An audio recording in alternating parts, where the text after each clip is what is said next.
Bersama saya pagi ini adalah Tuan Syed Roslan yang merupakan seorang pesakit buah pinggang dan telah menerima rawatan. Kita sekarang ni Tuan Syed dalam suasana Laman Hikmah, Yes. terapi minda. Ya. Kita dapat dengar suara bunyi air kolam hikmah kita. Yes. Ya, saya berasa pagi ni dalam sembang santai kita, kita satu perkongsian pengalaman Tuan Syed sejak 4 tahun dalam aspek penjagaan kesihatan dan saya rasa ramai di luar sana ingin mengetahui sebagai panduan Tuan Syed ya. Boleh Tuan Syed kongsikan dari aspek penjagaan kesihatan ini, apakah aktiviti yang Tuan Syed sediakan harian? Tentulah ini akan lebih meyakinkan sahabat-sahabat kita di luar yang sangat-sangat memerlukan panduan ini. Silakan Tuan Syed. InsyaAllah. Terima kasih.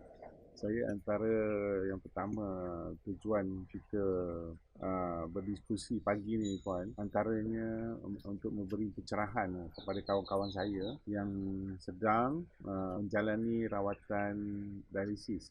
Di antara pesakit saya ni dah masuk 5 tahun jalani rawatan dialisis.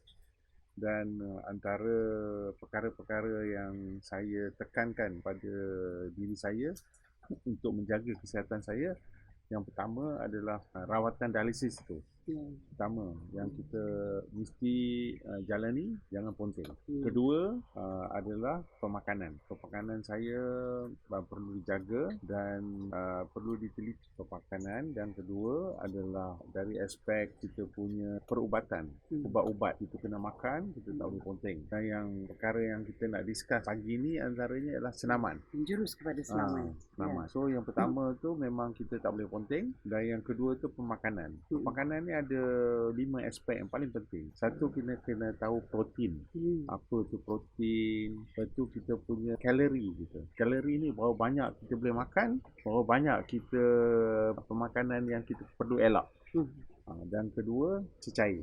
Yang paling penting juga air dalam badan kita yang kita ambil. Dan keempat, mineral. Mineral ni adalah kandungan dalam badan kita. Dan paling akhir, vitamin. Jadi pemakanan ni menunjukkan apa dia kandungan darah kita.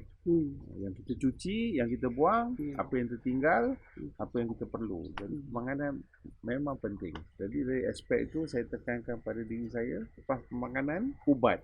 Ubat kita kena perlu ambil. Sebab antara ubat-ubat ni kita kena jaga kalsium kita, fosfat kita, potasium kita, macam mineral ni, garam kita kena elak untuk jaga. Jadi seorang pesakit dialisis ni, tahap disiplin kita kena tinggi. Kita kena moral kita kena jaga. Jadi kita kena jangan putus asa. Jadi saya pun agak bernasib baiklah. Orang keliling saya ya, tempat pusat dialisis saya yang memberi tekanan untuk menjaga kesihatan dengan baik di rumah, isteri, anak-anak, keluarga, kawan, sahabat handai, memberi banyak sokongan moral lah. Kita kat Laman Hikmah ni antara satu terapi yang buat saya agak orang kata kita busy. Kita got benda yang kita fikir mendatangkan kita punya level of stress tu very low. So Hikmah kat sini ni memang dia memberi satu yang baik pada saya. Tapi yang akhir tu yang saya kata senaman tu, senaman tu, saya ialah bekas ahli sukan. Jadi saya dah rasa sebati dengan diri saya lah berkenaan dengan sukan ni. Jadi saya galakkan diri saya antara rutin hari-hari saya berjalan di antara 5 ke 6 kilometer sehari. Jadi saya jalan brisk walking tu. Jadi saya keluarkan peluh, saya sihatkan. Sebab saya dapati pesakit dialisis ni, masalah kami adalah kekuatan otot-otot. Lemah, jalan, senang jatuh. Jadi bila saya bersenam, saya rasa diri saya ni agak sihat lah. Jadi dia mendatangkan kebaikan pada saya lah, level of confidence saya. Jadi saya pun tak nampak lah macam seorang sakit dialisis lah. Jadi saya akan terus lakukan apa yang saya amalkan dan saya akan buat lah apa yang saya rasa Dan saya ni berkongsi dengan kawan-kawan saya lah. Apa yang saya buat, cuba amalkan lah. Tentu dari penerangan penjelasan Tuan Syed tadi, saya yakin Tuan Syed juga menjadi ikon di kawasan tempat Tuan Syed tu. Saya perhati tadi masa saya datang, ramai berjalan kaki. Seronok saya tengok ya. Baiklah Tuan Syed, kita pergi kepada soalan kedua. Dalam tempoh ini tentu Tuan Syed menghadapi cabaran. Dan bagaimana Tuan Syed mengimbangi diri dalam menghadapi cabaran ini? Silakan Tuan Syed. Cabaran ni pada saya sebagai seorang bekas ahli sukan, saya pencapaian dalam sukan pernah bermain untuk negara dalam bidang sukan hoki di peringkat Piala Dunia Remaja sebagai timbalan ketua pasukan dan mendapat tempat keempat dalam perjalanan dunia. Jadi apa yang membuat saya mempunyai satu disiplin ialah prinsipal di mana dalam kehidupan kita mesti ada sesuatu dipanggil formula. Kita guna pakai pada diri kita untuk berjaya. Antaranya saya gunakan formula A, B, C, D, E lah. A ni attitude kita. Kita kena jaga attitude kita, kawal perasaan kita, perangai kita dan sentiasa gunakan B. B tu brain. Brain tu akal fikiran kita lah. Kalau kita diberi tunjuk ajar apa perlu untuk kita lakukan, jadi kita mesti guna akal kan, brain. Then C. C ni apabila kita campurkan kita punya attitude dengan brain tadi, kita dapat karakter kita. Karakter kita ni sebagai pesakit dialisis, saya kena fikir yang terbaik kepada diri saya lah. Lepas C, dia D. Yang paling penting kita kena ada disiplin lah. Bila kita ada disiplin, jadi apa yang doktor cakap, apa yang nurse cakap, apa yang perlu kita buat, apa yang kita amalkan, jadi kita boleh lakukan dengan jayanya lah. Jadi kalau kita ada 4 ABC, D, lepas tu E, kita ada masalah ego. Kalau kita boleh kawal kita punya ego, kita tahu diri kita sakit. Kita tahu apa yang kita kena lakukan. Kita kena amalkan satu, contohnya cecair. Air tak boleh minum banyak. Saya boleh minum sehari lebih kurang 500 ml saja. Jadi itu satu cabaran yang kuat lah. Jadi kalau saya tak boleh kawal ego saya, F lah. F tu kita consider fail lah. Itu formula saya. Baiklah, boleh Tuan Syed jelaskan sejauh mana senaman itu diperlukan dalam membangkitkan semangat diri sebagai satu perjuangan untuk terus berusaha sihat dan berasa segar. Hari ini Tuan Syed nampak muda. Saya nak nampak macam tak sakit. Antara senaman yang saya dah lakukan untuk sebagai ahli sukan adalah 100 kali lebih orang kata keras daripada apa yang saya lakukan. Jadi yang apa yang saya lakukan ni hanya 10% saja.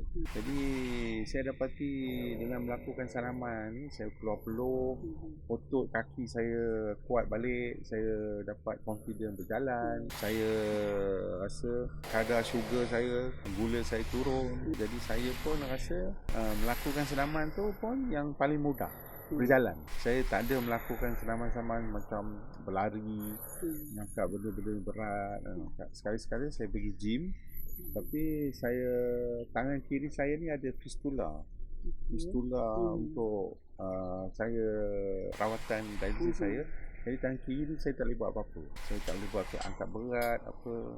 Jadi saya kena jaga. Saya exercise tangan kanan dan kedua kaki saya lah. Dan saya jaga belakang saya. Belakang untuk saya kuatkan tulang belakang, hanya berjalan. Jadi sebagai seorang pesakit dialisis, saya dapati senaman yang paling baik adalah berjalan. Cara berjalan tu berjalan laju, berjalan santai. Dia ada jalan yang kalau kita masa mula-mula saya buat dulu, saya berjalan betul-betul bersantai. Saya berjalan dengan perlahan. Jadi bila kaki saya dah kuat, saya jalan jauh sikit, laju sikit. Sekarang saya dah jalan, dia panggil brisk walking, laju dengan jarak yang agak jauh kan, 6 km tu pada saya lebih kurang dah 7,000 tapak. Jadi saya rasa untuk kawan-kawan saya yang ingin melakukan senaman, one step at a time. 1,000 step begin with one step. Jadi kita mula pelan-pelan. Bila kita dah agak confident, tapi make sure jalan tanah tu kita cari yang rata. Jangan berbukit, jangan penurun. Jadi kita punya deria jalan kita tu, kaki kita masih tak kuat. Jadi kita kena jalan di tempat yang agak rata dan jalan sepelahan yang boleh. Bagi pesakit lah. Jadi bila kita pelan-pelan, saya dah biasa. Hari-hari buat 5-6 kilometer tu saya boleh habiskan dalam masa 45 minit saja. So bagi mereka yang biasa-biasa ni, kena cabar diri di peringkat awal. Dah dapat satu langkah tu, dia akan pergi beberapa langkah lagi. Dan yang seronok di kita yang Muslim ni, sambil berjalan, sambil berzikir, berselawat. Sampai berjalan tu saya berselawat. Saya apa kata spiritual tu. Jadi kita zikir pun dia membantu. Betul. Jadi zikir tu tak perlulah yang panjang-panjang, yang simple-simple. Jadi dia pun merelaxkan lagi minda kita lah. Sambil bertegur sapa jiran-jiran, kawasan, ambil angin lah tu. Tuan Syed. Sekali Tuan Syed. Saya yakin di luar sana ramai lagi sahabat kita yang belum sedang dan telah menerima rawatan dialisis ini, memerlukan juga nasihat. Nasihat, pendapat khususnya kepada yang telah menerima dialisis. Silakan Tuan Syed.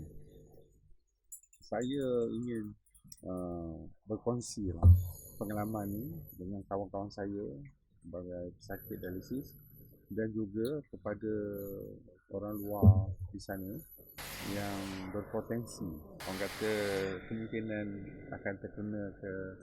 It's better that kita prevent rather than cure. So kita menjalani rawatan dialisis ni 3 kali seminggu, 4 jam duduk atas kursi. Banyak cabaran tu. Jadi saya berkongsi dengan kawan-kawan saya. Antara aspek-aspek yang saya kongsikan tadi, antaranya adalah senaman tu lah. Jadi kalau boleh usahakan sikit dapat kesenaman supaya kita sihat, kita rasa hidup kita ni agak bermakna dan kita rasa sakit ni kita boleh lalui dan kita boleh menjadi seorang pesakit independen. Kita tak perlu bergantung kepada kita berdikari diri sendiri dan tak ada kita rasa kita ni terpinggir. Jadi antara yang saya nak kongsi ni, kuatkan semangat, moral kena tinggi, belajar, cari maklumat yang tadi apa dia pemakanan tu. Lagi bacaan. Bacaan. Internet tanpa sempadan sekarang ni banyak. Sekarang ni saya rasa maklumat tu memang banyak kat internet, kita tahu. Tapi pada saya rujuk kepada National Kidney Foundation. Dia ada website dia. Yang tu maklumat dia agak kita tak ada doubt lah. Kita rasa dia bukan viral tanpa pasal lah. Jadi saya dapat maklumat yang tepat lah. Kita boleh amalkan. Jadi ubat, make sure apa yang doktor bagi. Jangan ambil ubat-ubat suplemen yang tak ada kena-mengena ataupun tidak disertifikkan oleh mana-mana pihak yang bertanggungjawab lah. Itu antara pesanan saya lah.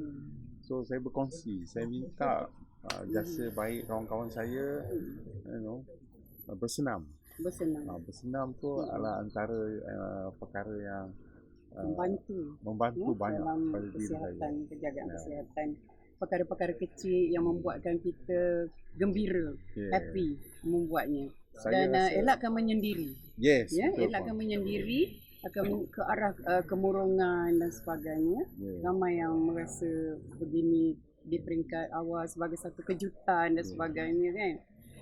Sihat tiba-tiba kita sakit kan. So bersilaturahim, banyak membaca, ini sangat berguna, manfaat Amalan lah, kita amalan satu something to look forward, something to move on. We must move on selagi kita.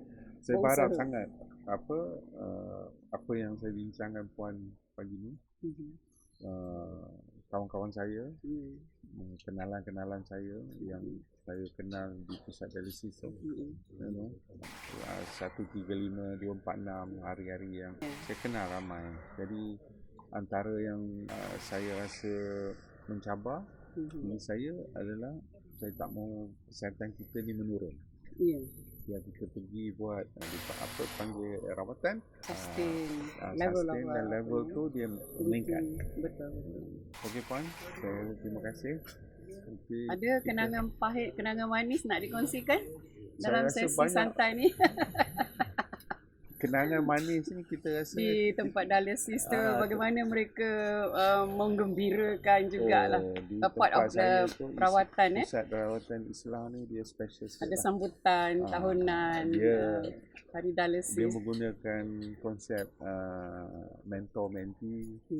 Jadi nurse-nurse yang jaga kita ni dia orang menjaga kita dengan sangat berkemahiran pakar very psychological approach mengendalikan pesakit-pesakit Betul. So sangat gembira lah suasana. Saya tahap kesihatan saya buat masa ni saya memang rasa kata very satisfied lah. Very satisfied. InsyaAllah saya akan kata keep on doing what I'm doing so that saya rasa saya boleh sihat selalu insyaAllah. Yes. Betul. Alhamdulillah. Okay. Terima kasih Tuan Syed atas perkongsian santai sembang-sembang kita di laman hikmah. Yes. Dan mungkin Tuan Syed nak tengok kolom hikmah kita pula lepas ni ya. Assalamualaikum. Waalaikumsalam warahmatullahi wabarakatuh.